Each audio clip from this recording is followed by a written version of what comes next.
নমস্কার বন্ধুরা, আমার পাকশালাতে আপনাদের সবাইকে স্বাগত। আশা করি আপনারা সবাই ভালো আছেন, আমরাও ভালো আছি। আপনাদের জন্য আমি একটা নতুন রেসিপি নিয়ে এসেছি, কাতলা মাছের ভাপা। আপনারা সবাই করেন আপনাদের মতো করে, আমি আমার মতো করে করছি। দেখুন কেমন লাগে রেসিপিটা। তাহলে শুরু করছি। কি কি লাগে দেখুন। এখানে আমি কাতলা মাছকে ভালো করে ধুয়ে টুয়ে পরিষ্কার করে নিয়েছি। 8 পিস 10 পিস মতো আছে। আর এখানে আমি বাটবো হচ্ছে সাদা সর্ষে, কালো সর্ষে, পোস্ত, হাফ চামচ মতো চার মগজ নিয়েছি, আর 12-13টা সাদা গোলমরিচ নিয়েছি, সাদা মরিচ, আর কাঁচা লঙ্কা নিয়েছি 5টা। এগুলো আমি বাটবো। আর দইটা কাজুটাও আমি ভালো করে পেস্ট করে তারপরে আপনাদের দেখাচ্ছি পরবর্তীকালে কি করি। এবার আমি কীরকম করে মাখিয়ে আপনাদের দেখাচ্ছি।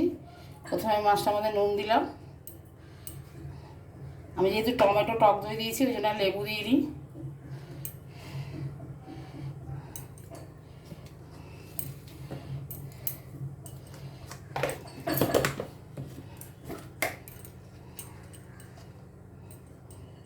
হলুদ দিলাম,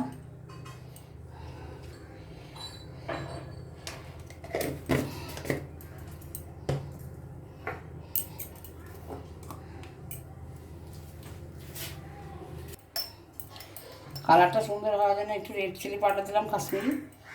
আমি এতে কাঁচা লঙ্কা আর গোলমরিচ দিয়েছি ওই জন্য এমনি লাল মরিচের গুঁড়ো দিলাম না। আপনারা যে যেমন ঝাল খান সেরকম অনুযায়ী দেবেন।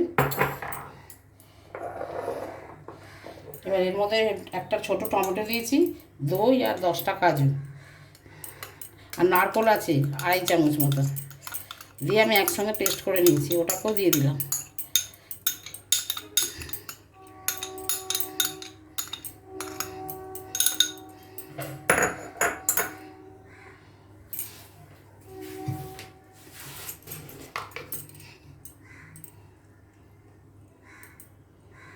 অল্প একটু আদা বাটা দিলাম।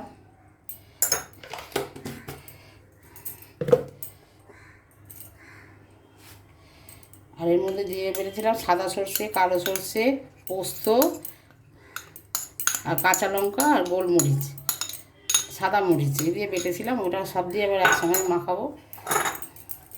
আর একটু নুন লাগবে এটার জন্য।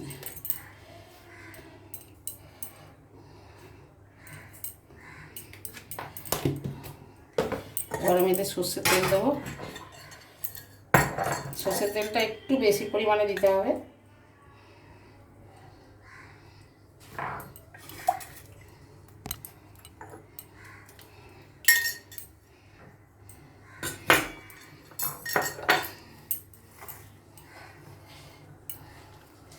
এটা আমি খুব ভালো করে মাখবো। এবার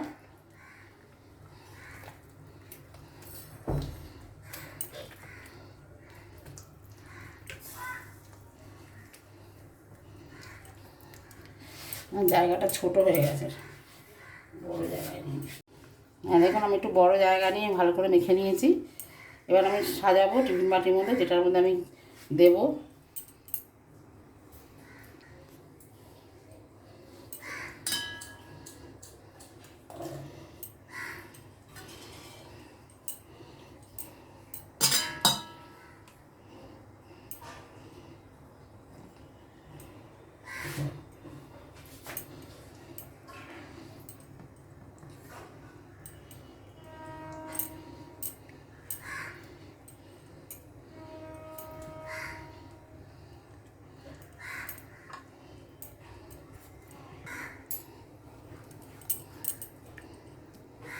এবার আমি গ্রেভিটা এর মধ্যে ঢেলে দিলাম।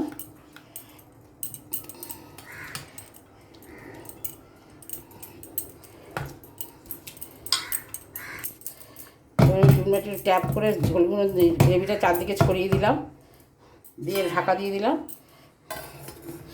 এবার আমি একটা গ্যাস ধরে একটা কড়াই বসিয়ে দিচ্ছি আমি গরম হওয়ার জন্য। এক ঘটির মতো জল দিলাম, দিয়ে একটা স্ট্যান্ড বসিয়ে দিয়েছি।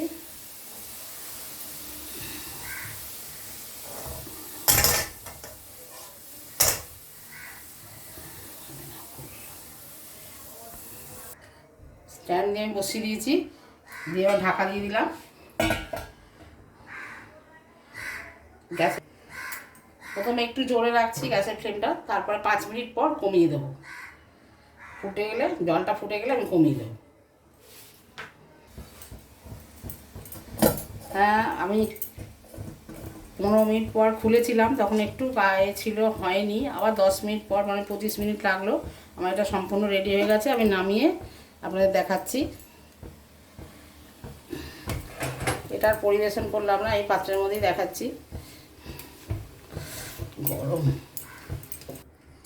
হ্যাঁ, আমার কাতলা মাছের ভাপা একদমই রেডি হয়ে গেছে। দেখুন, আপনার একটা মাছ তুলে দেখাচ্ছি। দেখুন, একদমই সিদ্ধ হয়ে গেছে। এই যে একদম নরম তুলে গেছে। গ্রেভিটাও খুব সুন্দর হয়েছে। আমি যেরকমভাবে করলাম এরকমভাবে করবেন, আশা করি আপনাদের ভালো লাগবে। ভালো লাগলে একটা লাইক দেবেন, আমার চ্যানেলটা অবশ্যই সাবস্ক্রাইব করবেন, রান্নাটা সবার মাধ্যমে শেয়ার করবেন, আর কমেন্টসের মাধ্যমে জানাবেন আপনাদের কেমন লাগলো। আপনারা সবাই ভালো থাকবেন, সুস্থ থাকবেন। ফিরে আসবো অন্য কোনো রেসিপি নিয়ে। নমস্কার।